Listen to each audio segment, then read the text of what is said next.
Hello friends, welcome to Easy Way to Learn English. In this video we will learn about passive voice. Passive voice की कहानी, passive voice की ज़ुबानी। हमने last video में देखा था present indefinite, present continuous and present perfect के कुछ passive voice. आपने एक कहावत सुनी होगी, एक प्रोवर्ब और कह सकते हैं सेइंग सुनी होगी, the necessity is the mother of invention. Mother of invention means अगर हमें किसी चीज़ की ज़रूरत होती है तो वहाँ आविष्कार खुद ब खुद हो जाते हैं। मीन्स जो ज़रूरतें हैं वो आविष्कार की जननी है। ज़रूरतें ही, नेसेसिटी ही आविष्कार को जन्म देती है। इसका मतलब यह है कि जब हमें पैसिव वॉइस की ज़रूरत पड़ी, पैसिव वॉइस को लोगों ने इन्वेंट कर लिया, इंग्लिश ग्रामर ने इन्वेंट कर लिया। पैसिव वॉइस की ज़रूरत क्यों पड़ी? हम तो सारे सेंटेंसेस, हमने तो टेंस पढ़े हैं, टेंस के अकॉर्डिंग ही हम सारे सेंटेंसेस बनाते हैं। जैसे आई am teaching, I am learning, everything is going well, everyone is doing well in, और समथिंग समथिंग, जो भी सेंटेंसेस हैं हम एक्टिव वॉइस में बनाते हैं। तो पैसिव की ज़रूरत कहाँ पड़ी? यहाँ पड़ी कि पत्र राम के द्वारा लिखवाया गया, इंग्लिश मिसेस शर्मा के द्वारा पढ़ाई जाती है, नहीं, यहाँ बिल्कुल भी नहीं पड़ी। या जैसे ठीक था, जैसे हम बना रहे थे, मिसेस शर्मा टीचेज अस इंग्लिश और राम ईट्स हिज फूड, तो वैसे का वैसे वो वहीं पर वहीं तक वो अपने हिसाब से बिल्कुल ठीक है। हमें ज़रूरत वहाँ पड़ी, एक एग्ज़ाम्पल के थ्रू समझते हैं। सपोज राजन अपने स्कूल में, जो कि अभी इंटर से बाहर ही नहीं आया है, 12th क्लास में ही शायद वो PhD करने लगा है, 4 साल उसको 12th में ही हो गए हैं। उसकी लड़ाई हो गई अपने फ्रेंड विकल्प से स्कूल के गेट के बाहर। तो लड़ाई हो गई तो क्योंकि राजन को सब जानते हैं, राजन पॉपुलर है अपने स्कूल में, क्योंकि 4 साल से पढ़ रहा है, सब उसको पूरा रेस्पेक्ट देते हैं कि भाई बहुत सीनियर हो चुके हो तुम, 4 साल से पढ़ रहे हो एक ही क्लास में। तो सब ने क्या बोला कि राजन ने विकल्प की पिटाई की, राजन ने विकल्प को मारा। क्यों? क्योंकि राजन को ही सब जानते हैं, राजन का ही नाम सबके मुंह पे आता है, तो राजन ने विकल्प को मारा। तो सेंटेंस क्या बनेगा? राजन ने विकल्प को मारा, राजन बीट, मारा पास्ट की बात हो गई है, सेकंड फॉर्म लगेगी, पर सेकंड फॉर्म भी बीट की बीट ही होती है। तो राजन बीट विकल्प, वैसे तो वो दोस्त है उसका, पर हो जाता है कभी कभी थोड़ा बहुत। राजन बीट विकल्प, और बीट अप कर देते हैं और अच्छा से क्लियर हो जाएगा।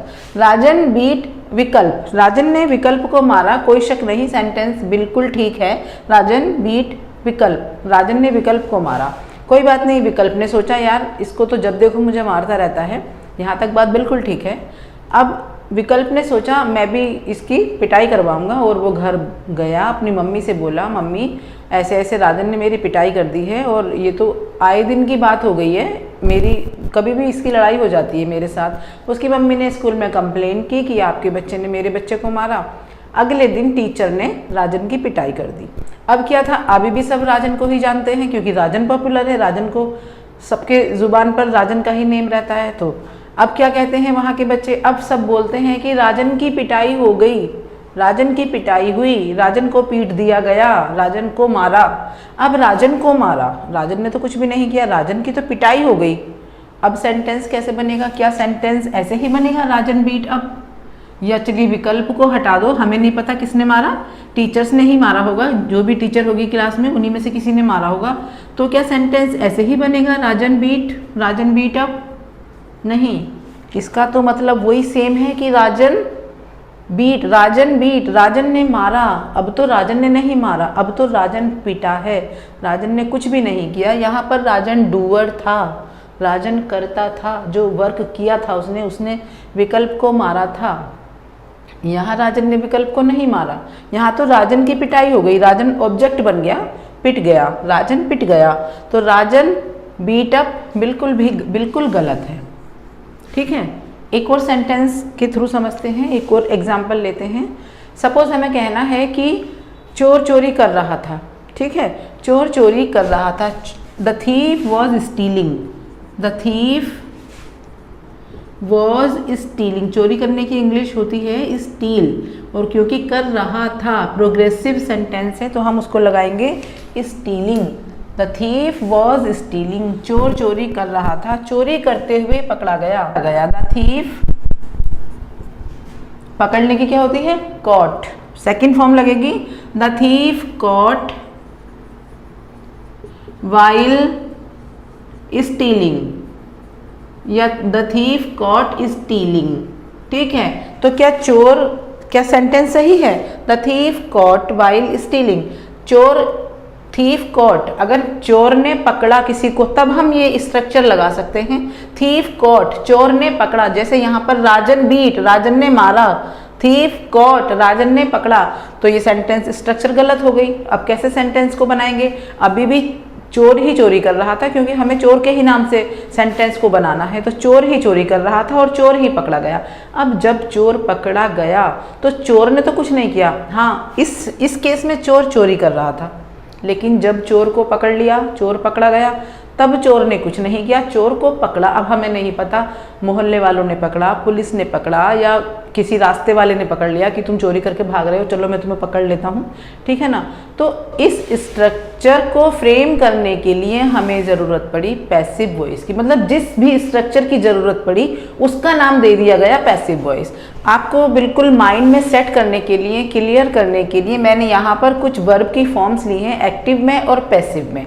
आपको पता है कि एक बी होता है, बी की कुछ फॉर्म्स होती हैं, बी की फॉर्म्स होती हैं जो सिर्फ हम पैसिव वॉइस में हमेशा यूज़ करते हैं। पैसिव वॉइस बिना बी की फॉर्म के कभी भी नहीं बन सकता, हमेशा हमें बी की फॉर्म्स और वर्ब की थर्ड फॉर्म, ये दो ही चीज़ें हमें ज़रूरी होती हैं किसी भी पैसिव वॉइस को बनाने के लिए। देखते हैं कैसे।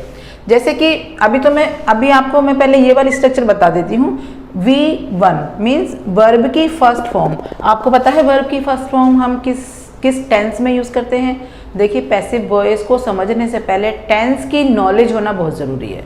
तो मैं आपको बता दूं, वर्ब की फर्स्ट फॉर्म हम यूज़ करते हैं प्रेजेंट इंडेफिनिट में, हमेशा प्रेजेंट इंडेफिनिट में ही वर्ब की फर्स्ट फॉर्म यूज़ होगी, प्रेजेंट इंडेफिनिट वर्ब की फर्स्ट फॉर्म। तो जब हम वर्ब की फर्स्ट फॉर्म प्रेजेंट इंडेफिनिट के एक्टिव वॉइस में यूज़ करेंगे तो पैसिव वॉइस में बी की फॉर्म, जो प्रेजेंट की बी की फॉर्म होती है, ये बी की फॉर्म्स हैं, सारी बी की फॉर्म्स लिखी हैं मैंने पैसिव वॉइस के लिए। बी फॉर्म मैं लिख देती हूँ, आप चाहें तो इसका स्क्रीनशॉट ले सकते हैं, ये बी की फॉर्म्स हैं सारी, ठीक है। तो बी की फॉर्म पैसिव वॉइस के लिए बी की फॉर्म क्या होती है? इज, एम, आर, ये बी की फॉर्म है, और उसके साथ हम लगाएंगे वर्ब की थर्ड फॉर्म। ओके, अब हम चलते हैं V2। वर्ब की सेकंड फॉर्म हम कहाँ यूज करते हैं? पास्ट इंडेफिनिट में। पास्ट इंडेफिनिट में हमेशा वर्ब की सेकंड फॉर्म पास्ट इंडेफिनिट में यूज होगी। इसकी जो बी की फॉर्म होती है वॉज वर्ब, तो क्या लगाएंगे? बी की फॉर्म लगाएंगे वॉज वर्ब, क्योंकि पास्ट इंडेफिनिट टेंस है। देखो, पैसिव वॉइस बनाते हुए कभी भी टेंस नहीं चेंज करेंगे, जो टेंस एक्टिव में था वही टेंस पैसिव में जाएगा, कभी भी टेंस नहीं चेंज होगा। तो वॉज वर्ब लगाएंगे और प्लस वर्ब की थर्ड फॉर्म लगाएंगे। बिल्कुल क्लियर, कुछ भी टेंशन नहीं है, कुछ भी सोचना समझना कुछ भी नहीं है, बस सीधा क्या करना है। अगर हमारा पास्ट इंडेफिनिट में सेकंड फॉर्म लगी है, मैंने यहाँ लिखा भी है क्योंकि मैं आज आपको पास्ट इंडेफिनिट वाले ही बताने वाली हूँ। तो जब हमारी वर्ब की सेकंड फॉर्म पास्ट इंडेफिनिट में लगी है तो पैसिव वॉइस में हम सिर्फ क्या करेंगे? वॉज वर्ब सब्जेक्ट के अकॉर्डिंग, अगर वॉज आता है वहाँ पर सब्जेक्ट सिंगुलर है देन तब हम वॉज लगाएंगे। अगर वन मोर देन वन है सब्जेक्ट प्लूरल है तब हम वर लगाएंगे, और वर्ब की third form, that's it. Next, is, am, are और वर्ब में ING, I am going, I am studying, I am learning, I am teaching. कौन सा टेंस हुआ? आईएनजी वाला कंटिन्यूस। तो कौन सा टेंस है? एम साइन है प्रेजेंट का, तो बिल्कुल क्लियर है प्रेजेंट कॉन्टिन्यूस, और प्रेजेंट कॉन्टिन्यूस को हम कहते हैं प्रोग्रेसिव भी कहते हैं, प्रेजेंट कॉन्टिन्यूस। अब आईएनजी जो है जब ये एक्टिव में लगता है तो ये पैसिव में भी जरूर लगेगा, क्योंकि प्रोग्रेसिव टेंस है, जो काम चल रहा है तो वो चलता ही रहेगा एक्टिव में भी और पैसिव में भी। तो क्या किया ग्रामर ने? क्या सोचा कि बी आईएनजी को हटाना तो है नहीं, रिमूव तो करना ही नहीं है, लेकिन वर्ब की थर्ड फॉर्म भी आनी थी। एक ही वर्ब में ना या तो उसकी थर्ड फॉर्म ही बना लो या फिर उसमें आईएनजी ही लगा लो। वर्ब की थर्ड फॉर्म में तो कभी आईएनजी देखा ही नहीं होगा आपने कहीं। तो क्या हुआ? डिसीजन ये हुआ कि हम बी ले लेते हैं, बी की एक्चुअल फॉर्म ले लेते हैं बी और उसी में आईएनजी लगा देते हैं। तो बी में आईएनजी लग गई और वर्ब की third form as it is, जैसे कि शुरू से होता आ रहा था, वर्ब की थर्ड फॉर्म वैसे ही लग गई। तो स्ट्रक्चर क्या बनी, इज एम आर भी नहीं हटा, वो तो रह गया ऐसे ही क्योंकि वो तो लगना ही था। तो इज एम आर में से सब्जेक्ट के अकॉर्डिंग कुछ भी आ जाएगा और बी में आईएनजी आ जाएगा और वर्ब की थर्ड फॉर्म आ जाएगी। तो ये था प्रेजेंट कंटिन्यूस। अब हैज, हैव, हैड और सेम पास्ट में भी सेम हो जाएगा, इज एम आर के साथ यहाँ पे वॉज वर हो जाएगा। तो उसको मैंने लिखा नहीं है क्योंकि वो तो वॉज वर ही तो लगाना है इज एम आर की जगह। पास्ट में तो एक कम होता है क्योंकि प्रेजेंट में हम आई के साथ एम लगाते हैं, जबकि पास्ट में हम आई के साथ भी वॉज लगाते हैं और अदर्स जो सिंगुलर्स हैं उनके साथ भी हम वॉज लगाते हैं। ठीक है, अब आते हैं हम हैज, हैव, हैड। ये कौन सा टेंस होता है जिसमें हम हैज, हैव, हैड के साथ वर्ब की थर्ड फॉर्म लगाते हैं? वो टेंस होता है प्रेजेंट परफेक्ट। ठीक है, तो हैज, हैव, हैड लगा है और वर्ब की थर्ड फॉर्म लगी है, तो कुछ भी नहीं करना है, बस हैज, हैव, हैड में से कोई भी एक सब्जेक्ट के अकॉर्डिंग, उसके साथ हैड आता है पास्ट में, हैज, हैव आता है प्रेजेंट में। तो पास्ट और प्रेजेंट दोनों हैं ये, present and past both perfect. Has, have, had जो भी हमें सूट करता है सब्जेक्ट के अकॉर्डिंग, जो भी हमें सही लगता है, उसके साथ हम सिर्फ बीन लगा देंगे बस। ये भी बी की फॉर्म है, बी की फॉर्म का आना मस्ट है पैसिव वॉइस में बी की फॉर्म बिल्कुल आएगी, हमेशा आएगी।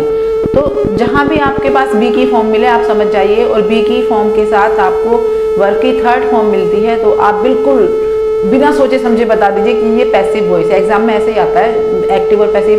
ये नहीं लिखा था कि ये एक्टिव है तो इसका पैसिव बनाओ या ये पैसिव है तो इसका एक्टिव बनाओ, हमेशा उसमें ऐसे आता है कि इनकी वॉइस चेंज करो। अब आपको खुद से देखना पड़ेगा कि वो एक्टिव है या पैसिव है, कौन सी वॉइस चेंज करें हम, तो ये समझना पड़ेगा। तो कैसे समझेंगे? ये जो बी की फॉर्म्स हैं, is, am, was, were, is, am, और ये हैज, हैव और मॉडल के साथ बी और मॉडल के साथ बीन, इनको देखेंगे और वर्ब की थर्ड फॉर्म देख लेंगे, समझ जाइएगा कि ये पैसिव वॉइस में है और उसका एक्टिव बनाना है। अब हम आते हैं मॉडल के पास। मॉडल में क्या करना होता है? मॉडल हमेशा अपने साथ वर्ब की फर्स्ट फॉर्म लेता है। मॉडल कौन कौन से होते हैं? Modal? Should, shall, will, would, may, might, need भी मॉडल में आता है और ये सब मॉडल्स हैं। तो इनके साथ हम क्या करेंगे? बी लगाएंगे सिर्फ। अगर फर्स्ट फॉर्म है, मॉडल के साथ वर्ब की फर्स्ट फॉर्म है, देन हम यूज करेंगे मॉडल एज इट इज और उसके साथ बी, एंड वर्ब की जो वहां लगी है एक्टिव में उसी की थर्ड फॉर्म लगा देंगे। ठीक है, बी के साथ, विदाउट बी नहीं, ब्लेंडर हो जाएगा, बहुत बड़ी गलती हो जाएगी, इतनी बड़ी। तो क्या करेंगे? बी के साथ लगाएंगे वर्ब की थर्ड फॉर्म।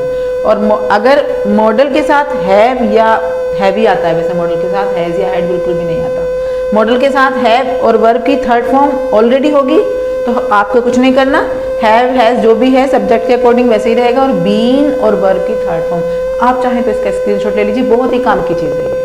ठीक है, अब हम देखेंगे पास्ट इंडेफिनिट टेंस को पैसिव वॉइस में कैसे चेंज करेंगे जो हमें चाहिए। ऐसे नहीं कि मैं बच्चे के द्वारा दूध पिया गया, ऐसे वाले नहीं, जो बिल्कुल एक्चुअल में हमें नीड होती है पैसिव वॉइस में ही बनाने की, वो वाले सेंटेंसेस हम देखेंगे। Let's look at the board and go through some sentences. Structure क्या बनेगी?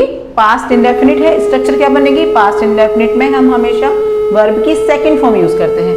तो जैसे कि एक सेंटेंस है, both the same pages of my book were glued together. मेरे बुक के पेज, दोनों मेरे बुक के पेज जो थे वो चिपक गए। अब भाई किसने चिपकाए? कोई नहीं जानता इस बात को, नोबडी नोज की हु ग्लूड देम, किसने उनको चिपकाया। Both the same pages of my book. अब अगर मैं वर ना लगाऊं, बी की फॉर्म में यहाँ ना लगाऊं, सपोज मैं बी की फॉर्म वर या नहीं लगाती, वर्ब की सेकंड फॉर्म कहाँ आती है? एक्टिव में। तो हम जब वर्ब की सेकंड फॉर्म एक्टिव वॉइस में बनेगी तो पैसिव में क्या बनाएंगे? वॉज या वर, क्योंकि ये भी वर्ब की सेकंड फॉर्म है, बी की सेकंड फॉर्म है, ये बी की सेकंड फॉर्म वर। अब अगर मैं इसमें से वर को हटा दिया तो ये इसका सेंस निकलेगा, both the same pages of my book glued, चिपका दिया। वो उन्होंने मतलब चिपका दिया, उन्होंने पेजों को चिपका दिया, बुक ने, दोनों पेजों ने आपस में, मतलब वो खुद से नहीं चिपके, वो तो खुद से चिपकाए गए ना, किसी ने तो चिपकाए होंगे ना। तो both the same pages of my book were glued means वो चिपक गए। अब ना जाने वो किसने चिपकाए, ठीक है, साथ साथ। तो यहाँ पर बी की फॉर्म का आना बहुत ज़रूरी है, अदरवाइज ये जो सब्जेक्ट है ये डूअर बन जाएगा कि इसी ने जैसे काम किया हो, बट इसने कुछ नहीं किया, ये तो बेचारे बस चिपक गए। Second, the thief was caught and beaten. अब देखिए, अगर मैं इसको, और हम यहाँ ये भी लगा सकते हैं, इस तरह के सेंटेंसेस में जहाँ हमें ऑब्जेक्ट को दिखाना कोई बहुत ज़्यादा ज़रूरी नहीं होता है, सिर्फ ऑप्शनल है। अब जैसे मैं कहूँ कि पुलिस को किसने पकड़ा, चोर, जो चोर था उसको पुलिस ने पकड़ लिया, तो मैं यहाँ पर बाय पुलिस लगा सकती हूँ, या लोगों ने पकड़ लिया तो बाय पीपल लगा सकती हूँ। चलिए मैं पुलिस लगा देती हूँ, बाय पुलिस।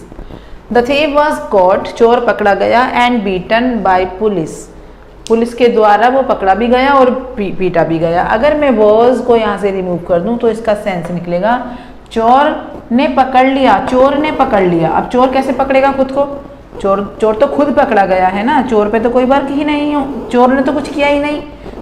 चोर तो एक ऑब्जेक्ट था जिस पर वर्क हुआ है, जो कि रिसीवर है, जिसने जो वर्क किया गया है उसको रिसीव किया है, वो एक रिसीवर है। तो उस रिसीवर को शो करने के लिए हमें बी की फॉर्म लगानी पड़ती है, अदरवाइज सेंटेंस एक्टिव वाला ही रह जाएगा और ये थर्ड फॉर्म भी हमें बिल्कुल ऑकवर्ड सी लगेगी यहाँ पर। तो इसलिए पहले हम यहाँ पर बी की फॉर्म लगाएंगे और उसके बाद में थर्ड फॉर्म लगाएंगे बीटन एंड कॉट। ये कॉट और बीटन दोनों ही यहाँ पर थर्ड फॉर्म है, beat beat beaten, catch caught caught. The school was built in 2002, 2002 में स्कूल बनाया गया था। अब हमें नहीं पता किसने बनवाया था, जो भी फाउंडर होगा उसने बनवाया होगा, लेकिन सेंटेंस ऐसे ही फ्रेम होगा। अगर वर्स को हटा दूं तो हो जाएगा कि स्कूल खुद बना था, स्कूल बना था मतलब स्कूल ने बनाया था।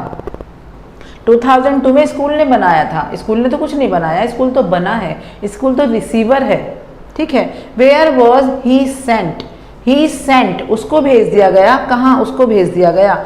वेयर वॉज लगा है तो वेयर वॉज ही सेंट, उसको कहाँ भेज दिया, जो उसको है, जो ही है, वो कोई डूअर नहीं है, उसको तो किसी ने भेजा है। Where was he sent by someone, या बाय जो भी है जिसने भी भेजा है हम लगा भी सकते हैं अगर हमें पता हो तो। She was informed about this meeting, she was informed मतलब शी इन्फॉर्म्ड नहीं, अगर शी इन्फॉर्म्ड होगा तो हो जाएगा उसने इन्फॉर्म किया था, लेकिन यहाँ क्या है, शी वॉज, उसको इन्फॉर्म किया गया था, उसको बताया गया था। अबाउट दिस मीटिंग, इस मीटिंग के बारे में उसको बताया गया था। She was informed, she was उसको बताया गया था। She should have attended the meeting, उसको बताया गया था, उसको मीटिंग अटेंड करनी चाहिए थी। शुड हैव का मतलब होता है पास्ट की बात की, ऐसा होना चाहिए था। शी शुड हैव उसको अटेंड करनी चाहिए थी, और उसके साथ हम थर्ड फॉर्म लगाते हैं, she should have attended this meeting. Meeting भी लगा दो यहाँ पर, अच्छा हो जाएगा, ठीक है।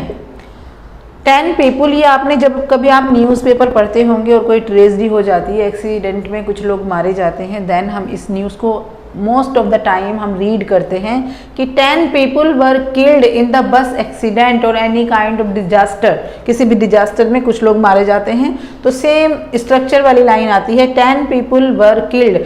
अब अगर वर को ना लगाएं, इस बी की फॉर्म को ना लगाएं, तो 10 पीपुल किल्ड मतलब 10 लोगों ने मारा, मारा नहीं वो मारे गए, उस सेंस को बदलने के लिए कि जो सब्जेक्ट है उसने किया नहीं, उसके साथ हुआ, उस चीज को चेंज करने के लिए हम बी की फॉर्म लगाते हैं और वर्ब की थर्ड फॉर्म लगाते हैं, वर किल्ड, ठीक है। 10 people were killed in the bus accident. I was forced to sign that papers, मुझे उन पेपर्स पर साइन करने के लिए फोर्स किया गया। अगर मैं वॉज हटा दूं तो इसका मतलब हो जाएगा आई फोर्स्ड, मैंने फोर्स किया, मैंने मतलब जबरदस्ती की साइन करने के लिए पेपर्स पर मैंने तो कुछ भी नहीं किया, मुझे तो फोर्स किया गया कि मैं उन पेपर्स पर साइन करूं।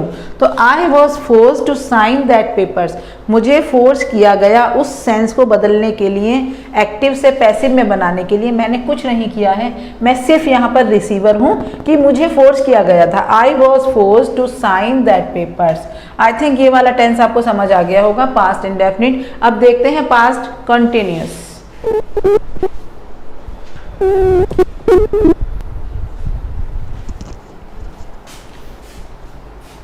Now let's see past continuous. Continuous का मतलब ही होता है आईएनजी। मैं आपको बार बार बताती हूँ ताकि आपके मेरे दिमाग में बिल्कुल सेट हो जाए कि कंटिन्यूअस मीन्स आईएनजी, काम का चल रहा होना। एक्टिव में इसकी स्ट्रक्चर होती है सब्जेक्ट के बाद वॉज या वर का यूज करते हैं, था या थे। सिंगुलर सब्जेक्ट है तो वॉज और प्लूरल सब्जेक्ट है तो वर। और एंड वर्ब की फर्स्ट फॉर्म में आईएनजी प्लस ऑब्जेक्ट। ठीक है, अब हम बात करते हैं पैसिव वॉइस की स्ट्रक्चर की। उसमें जो ऑब्जेक्ट होता है उसको सब्जेक्ट बना देते हैं, या सब्जेक्ट जो भी होता है खैर, लेकिन वो उसका वर्क कुछ नहीं होता करना, वो सिर्फ एक रिसीवर होता है। और उसके साथ हम लगाते हैं बी की सेकंड फॉर्म, क्योंकि यहाँ भी सेकंड फॉर्म थी तो यहाँ भी सेकंड फॉर्म आएगी, और ये बी की सेकंड फॉर्म भी यही है। जो वर्ब की सेकंड फॉर्म है वॉज पर, वो बी की भी सेकंड फॉर्म है, मतलब यही सेकंड फॉर्म है दोनों की। उसके बाद हम आईएनजी को रिमूव तो करना नहीं है, क्योंकि वर्ब चल रहा है तो वो चलता ही रहेगा, वो हमेशा प्रोग्रेसिव ही रहेगा। तो आईएनजी को कहाँ लगाना है? बीई के साथ, बीई। बिल्कुल हम उसकी बेस फॉर्म ले लेते हैं बी, और बी में लगा देते हैं आईएनजी, क्योंकि हमें बी की थर्ड फॉर्म भी लगानी है वर्ब की। तो वर्ब की थर्ड फॉर्म प्लस ऑब्जेक्ट, और सेंटेंसेस से क्लियर हो जाएगा। जैसे कि सेंटेंस है, you were being called to the meeting, where were you? तुम्हें मीटिंग में बुलाया गया था, कहाँ थे तुम? तुम्हें मीटिंग में बुलाया जा रहा था, तुम्हें मीटिंग में बुलाया जा रहा था। यू वर, अगर मैं बी हटा दूं, बी अगर मैं कॉल में ही आईएनजी लगा देती तो इसका मतलब हो जाता you were calling to the meeting, you were calling, तुम बुला रहे थे, तुम बुला रहे थे। लेकिन ये सेंस नहीं है हमारा सेंस है तुम बुलाए जा रहे थे। तो तुम बुलाए जा रहे थे, इस सेंटेंस को इसमें कन्वर्ट करने के लिए हमें क्या करना पड़ेगा? बी की फॉर्म लगानी पड़ेगी वर। यू वर बीइंग कॉल्ड, तुम बुलाए जा रहे थे टू द मीटिंग, तुम मीटिंग में बुलाए जा रहे थे। ये हमारा एक्टिव में ही बना है। वेयर वर यू, तुम कहाँ थे? कहाँ थे तुम? तुम्हें मीटिंग में बुलाया जा रहा था। The room was being cleaned when I arrived. Suppose आप कहीं गए हैं किसी होटल में ठहरने के लिए, और वहाँ पर आपको बताया गया, जो होटल के मैनेजर होते हैं नीचे, कि हाँ जाइए आप रूम में चेक इन करने के लिए, आप जाइए रूम में सेट हो जाइए। पर वहाँ पर आपने जाकर क्या देखा कि जब आप रूम में पहुँचे, when you reach the room you see then the room was being cleaned. तो रूम की तो सफाई की जा रही थी, रूम साफ नहीं था, रूम साफ किया जा रहा था। कौन कर रहा था? तुम उसे नहीं जानते हो कि कौन कर रहा था, तो आप उसको नहीं बोलेंगे, आप रूम को ही बोलेंगे, क्योंकि आपको रूम चाहिए, आप रूम से ही जान पहचान है आपकी। The room was being cleaned, room सफाई हो रही थी। व्हेन आई अराइव्ड देयर, जब मैं वहां पहुंचा रूम की सफाई की जा रही थी। ठीक है, तो की जा रही थी के लिए हमने वॉज का यूज किया है, बीइंग किया है, और क्लीन की थर्ड फॉर्म लगाई है। The room was being cleaned, room की सफाई की जा रही थी। माई हाउस वॉज बीइंग पेंटेड, मेरा हाउस पेंट किया जा रहा था। सपोज लवी की बर्थडे है, राजन ने पूछा अपने किसी और फ्रेंड से कि where were you that day, were you not invited there, it was Lovey's birthday. तो वो friend answered my house was being painted, कि मेरा हाउस पेंट किया जा रहा था। So I was quite busy those days, उन दिनों मेरा हाउस पेंट किया जा रहा था तो मैं वहाँ नहीं गया। I didn't attend the Lovey's birthday party. ठीक है, तो my house was being cleaned, being painted, और क्लीन भी सफाई से ही मतलब है। वॉज बीइंग पेंटेड, बस इंपॉर्टेंट क्या है आपके लिए? वॉज तो देखो यहाँ भी आना था, वॉज यहाँ भी आ गया। बस क्या करना है, बी की जो फॉर्म है उसमें आईएनजी लगानी है। आईएनजी देखो यहाँ भी आ रही है, बस यहीं से बी में आईएनजी लगाना है। और थर्ड फॉर्म तो है ही, थर्ड फॉर्म को तो कहीं जाना ही नहीं है। ठीक है, his car was being repaired, उसकी कार रिपेयर हो रही थी। That's why he had to go by bus, इसलिए उसे बस से जाना पड़ा। क्यों? क्योंकि उसकी कार की मरम्मत चल रही थी। His car was being repaired, that's why he had to go by bus. यहाँ ये एक्टिव में चल रही है बात, और यहाँ ये पैसिव में बनाया गया है, was being repaired.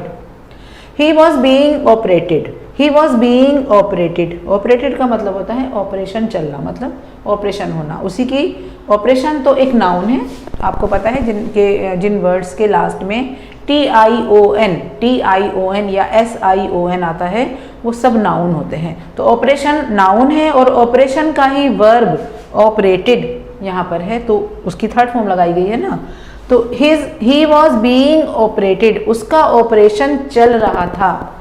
When I reached hospital, जब मैं हॉस्पिटल पहुंची उसका ऑपरेशन चल रहा था, he was being operated. Okay guys, अब हम देखेंगे पास्ट इंडेफिनिट हो गया, कंटिन्यूस हो गया, अब हम देखेंगे पास्ट परफेक्ट। पास्ट परफेक्ट का स्ट्रक्चर पहले हम एक्टिव में देख लेते हैं। Subject plus had and plus verb की थर्ड फॉर्म, दैट्स इट। इतना सा ही स्ट्रक्चर है, हैड के साथ वर्ब की थर्ड फॉर्म लगानी है। काम हो चुका था, द वर्क हैड डन, बस। तो पैसिव में क्या बनेगी, हैड और डन। जो ये मैंने दो वर्ड बोले हैं, हैड एंड डन, उनके बीच में हमें बीन लगाना है सिर्फ, क्योंकि बी की फॉर्म के बिना तो बनेगा ही नहीं, और बीन बी की ही थर्ड फॉर्म है, थर्ड या फोर्थ, पर ये बी की ही फॉर्म है, फोर्थ समझ लीजिए। अगर थर्ड आप समझ रहे हैं बी को, सिर्फ बी को, तो ये फोर्थ हो गई है। अदरवाइज तो ऐसा कोई आपसे नहीं पूछेगा रास्ते में रोककर कि आपने इस टेंस में कौन सी फॉर्म लगाई थी, आपने जो अभी पैसिव सेंटेंस बोला उसमें कौन सी फॉर्म लगाई थी, कोई नहीं पूछेगा, ठीक है। तो बीन हमें लगाना है, जहां भी हैज और हैड एंड हैव होगा वहां हम पैसिव में बीन लगाएंगे, ठीक है। The room had not been cleaned. अभी वो जो मैंने अभी सेंटेंस बोला था कि जब आपने चेक इन किया था तो वहां पर आपने बोला था कि रूम की सफाई हो रही थी, the room was being cleaned, सफाई हो रही थी, किया जा रहा था साफ। अभी चेकआउट करते हुए आप बोल सकते हैं the room had not been cleaned, कि रूम साफ नहीं था आपका। सर आपका रूम साफ नहीं था जब मैंने चेक इन किया था, एट द मोमेंट, जिस टाइम मैंने चेक इन किया था रूम साफ नहीं था, क्योंकि हम सारी शिकायतें लास्ट में ही करते हैं और कर सकते हैं। तो the room had not been clean at that moment when I arrived the room, ठीक है। The students had been punished, the students had been punished, जो स्टूडेंट्स थे वो उनको पनिशमेंट मिला था। किसने दिया था, चलिए मैंने ये भी लिख दिया, किसने दिया था, बाय द टीचर, टीचर ने पनिशमेंट दिया था। The students had been punished, उनको पनिश किया गया था फॉर नेग्लिजेंस ऑफ ड्यूटी, क्योंकि उन्होंने ड्यूटी को नज़रअंदाज किया था, इसलिए उनको पनिशमेंट दिया गया था। The students had been punished, had been punished, अगर बीन नहीं होगा तो उसका मतलब गलत हो जाएगा, बिल्कुल उल्टा हो जाएगा कि स्टूडेंट्स ने पनिश किया था, स्टूडेंट्स ने ही पनिशमेंट दिया था, लेकिन स्टूडेंट्स ने पनिशमेंट नहीं दिया था, पनिशमेंट उनको मिला था, इसलिए हमें बीन लगाने की जरूरत है। The students had been punished by the teacher for negligence of duty. Had you been invited to Lovey's birthday party, वही अभी राजन पूछ रहे हैं अपने एक और फ्रेंड से, हैड यू बीन इन्वाइटेड, क्या तुम इन्वाइटेड थे लवी की बर्थडे पार्टी में, क्या तुम्हें लवी की बर्थडे पार्टी में इनवाइट किया गया था।